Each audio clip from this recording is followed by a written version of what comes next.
Okay, Catherine Williams, I'm 66 years old, and about 18 months ago I discovered a lump just in front of my ear and behind my ear. I was actually in the hairdressers and my ear felt a bit strange, and I thought I got water down it, and as I touched the side of my face I could feel this lump that I hadn't noticed before. I immediately booked myself in to see my own GP, who put me on a week's course of antibiotics in case it was some kind of an infection, but it didn't go away. They then fast-tracked me through my local hospital with the NHS to get some tests done. I had an ultrasound and I had a fine needle biopsy which confirmed that it was a benign tumour in my salivary gland. I left it a little while and then I consulted a private consultant locally, had a scan. He looked at it again and said it was very slow growing, I would probably be better leaving it alone.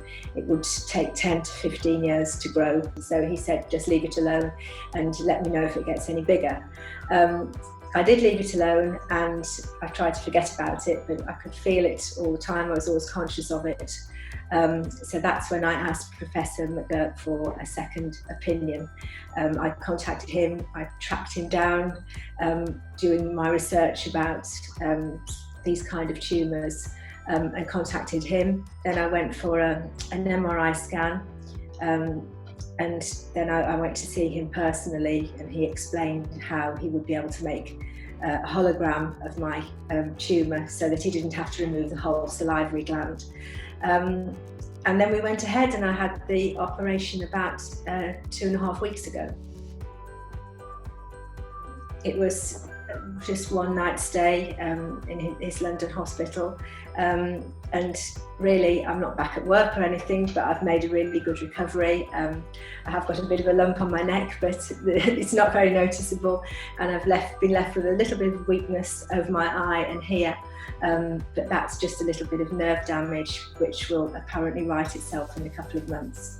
It's a much less invasive operation than I otherwise would have had, and Professor McGurk encouraged me to go ahead with it because it was where it was placed. Some of it was in front of my ear, some of it was behind my ear, that if it got any bigger it would be a much more complicated operation, so he advised me to get it done sooner rather than later. I think it's absolutely amazing. Without it, I probably would have had nerve damage if I'd have had to have the bigger operation. There's a chance of significant nerve damage to the main nerve that runs right through the salivary gland. I looked at the hologram that Professor made of my tumour and turned around and he explained to me how he would remove it. And I've also got, after the operation, he showed me a video of it, of the actual operation, and it was exactly the same as they expected it to be from looking at the hologram that was made from the MRI scan.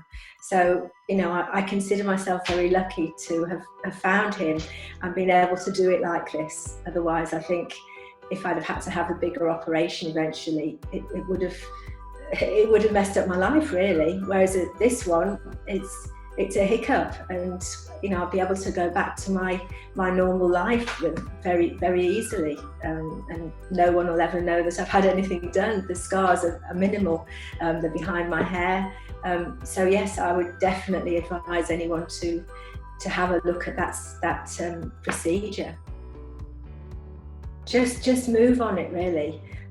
If I hadn't have sort of been quite inquiring and done a lot of research, I would have just gone with that first opinion, and I would have left it, and it would have eventually got bigger and bigger, and it probably would have been a real problem, and ended up having the whole salivary gland removed, whereas I've only just had the tumour removed this time, and which could have been disfiguring. And obviously, the older you get, the more difficult it is to have any kind of surgery and recover properly from it.